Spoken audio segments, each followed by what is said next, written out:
Parte 1 do caderno de F ao médico, do Mistério da Estrada de Sintra, Dessa de Queiroz e Ramalho Ortigão.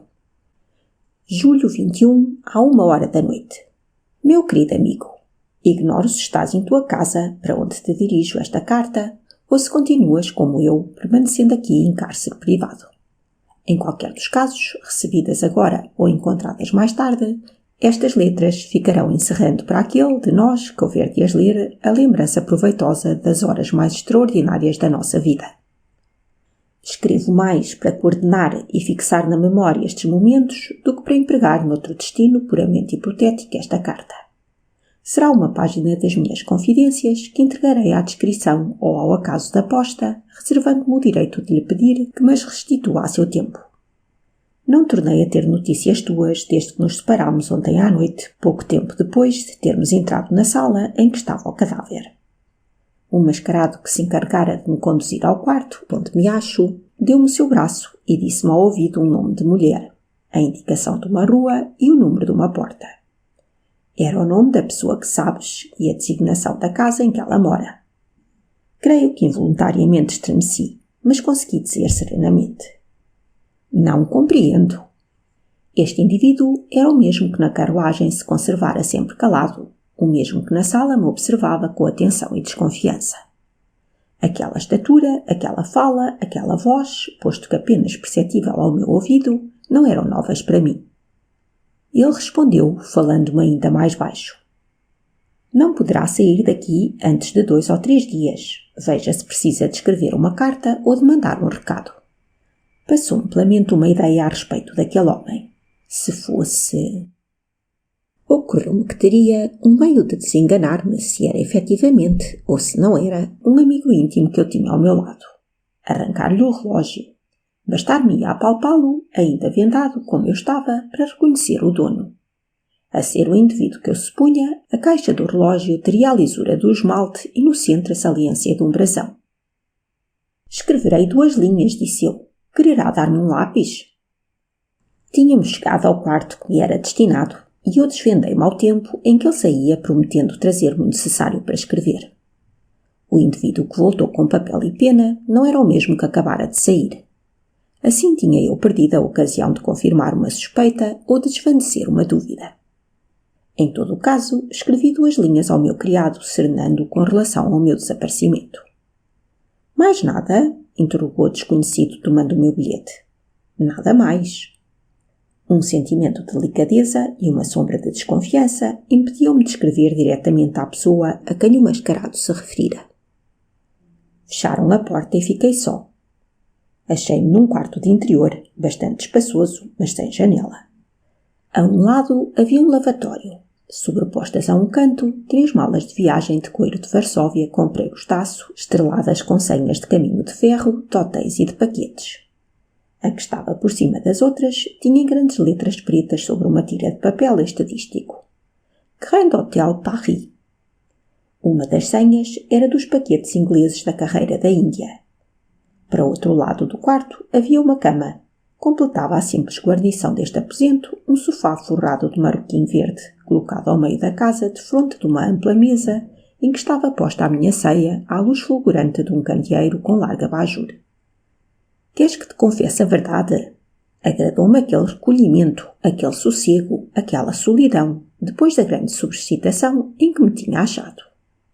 Estirei-me no sofá, pus-me a olhar maquinalmente para o círculo da luz trepidante projetada pelo candeeiro e contornada no teto pela abertura do abajur, e começaram a desafogar-se-me os comprimidos espasmos do coração em bocejos longos acompanhados de estremecimentos nervosos que me convidavam suavemente ao repouso. A minha imaginação, ocupada num trabalho inconsciente, semelhante aos sonhos, ia tirando, no entanto, do caso que eu presenciara, as ramificações mais ilógicas e mais fantásticas. Os sucessos por que passamos, desde a estrada de Sintra até à minha entrada neste quarto, apareciam-me, redemoinhando convulsamente no ar, como um enorme enigma figurado, cujos objetos tumultuavam impelidos pelos pontapés de diabinhos sarcásticos que se riam para mim e me deitavam de fora as linguazinhas em brasa. Fui caindo molmente num despego lânguido. Fecharam-se-me os olhos, adormeci. Ao acordar, depois de um sono breve mas sossegado e reparador, encarei na ceia que reluzia aos meus olhos. Havia sobre a mesa um pão, uma caixa de lata com sardinhas de Nantes, uma terrinazinha de foie gras, uma perdiz, uma fatia de queijo e 3 garrafas de vinho de Borgonha, lacradas de verde. Junto destas, 4 garrafas de soda. Na argola de prata do guardanapo estava passado o sacarolhas. Sobre uma bandeja de metal erguia-se um feixe de charutos cor de chocolate, luzidios, gordos, apertados na extremidade com 2 fitas de seda carmesim. Em cima da caixa das sardinhas achava-se colocado o instrumento destinado a abri-la. O copo era de cristal finíssimo, o garfo de prata dourada, a faca de cabo de madrepérola, os pratos de porcelana brancos cercados de um estreito filé dourado e verde. Atirei rapidamente com os pés para o chão. Sentei-me no sofá. Senti a fome encavalar-se-me no dorso, carregar-me na cabeça para cima da ceia, cingir-me a cinta com as suas pernas esgalgadas e cravar-me no estômago vazio os acicates da gula. Ao mesmo tempo, ergueu-se-me do outro lado da mesa a abantesma do susto, cravando os olhos em mim e espalmando por cima das iguarias a sua mão descarnada e trêmula com um gesto proibitivo e solene. Atarantado, perplexo, escutei então dentro de mim um breve diálogo semelhante àqueles que Xavier de Mestre travava de quando em quando com a besta, na sua viagem à volta do quarto.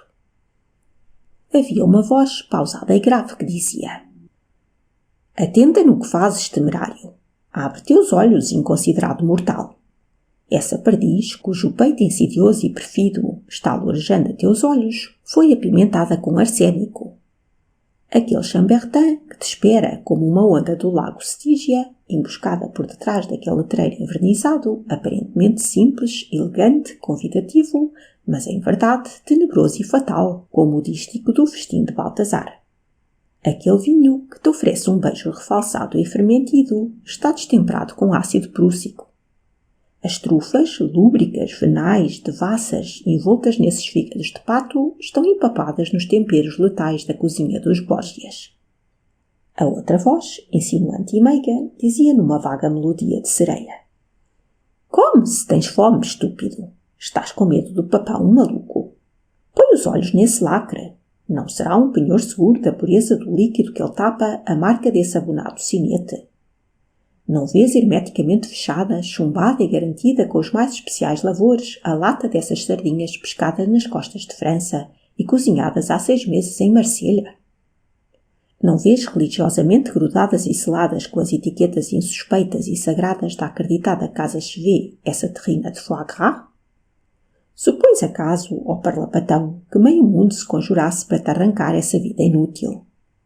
Come, bebe e dorme. Aproveita nos braços da sabedoria as horas gostosas da solidão com que te brinda o acaso.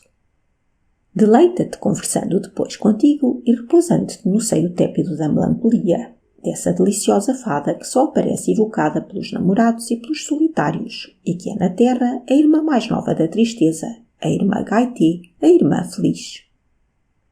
Eu, no entretanto, havia cortado a caixa de sardinhas, descordado a tampa da terrina e desarrolhado uma garrafa de vinho e uma garrafa de soda que misturara num copo. Pus-me, por fim, a comer com apetite, com valor, com delícia, com uma espécie de bestialidade voluptuosa, sentindo vagamente adejar em volta de mim os espíritos benéficos do cárcere que fecharam as prisões de Silvio Perico. É singular isto. Achava-me bem. Depois da ceia, acendi um charuto e comecei a passear no quarto, dizendo comigo: "Visitemos o país." Na parede que ficava ao lado da porta por onde se entrava havia uma outra porta. Examinei-a. Estava apenas segura com um ferrolho exterior. Afastei a cama encostada à parede em que se achava esta porta e abri-a. Era um armário de espessura do muro, largo, profundo, dividido a meia altura por um prateleiro espaçoso e sólido. Ocorreu-me que ao fundo do armário haveria talvez um tabique delgado, através do qual me seria possível escutar o que se passasse na casa contígua. Penetrei no armário, estendi-me no prateleiro, escutei. Do outro lado havia um ruído volumoso e maciço. Parecia que se estava arrastando um móvel pesado e grande. O fundo do armário era efetivamente formado por um tapamento franzino. Era possível que tivesse havido primitivamente uma porta no lugar em que se fizera o armário. Havia um ponto em que a argamassa caíra, e eu via diante de mim um pedaço de ripa atravessada diagonalmente e descarnada da cal. Peguei no saca-rolhas e, no lugar indicado, fui esburacando devagarinho, progressivamente, o cimento do muro, até operar um orifício imperceptível pelo qual me era dado ver a luz e ouvir distintamente o que se dizia do outro lado. Eis aqui o que às 11h30 da noite se estava passando no quarto contíguo àquele que me serve de prisão. Fim da parte 1 do caderno de F ao médico.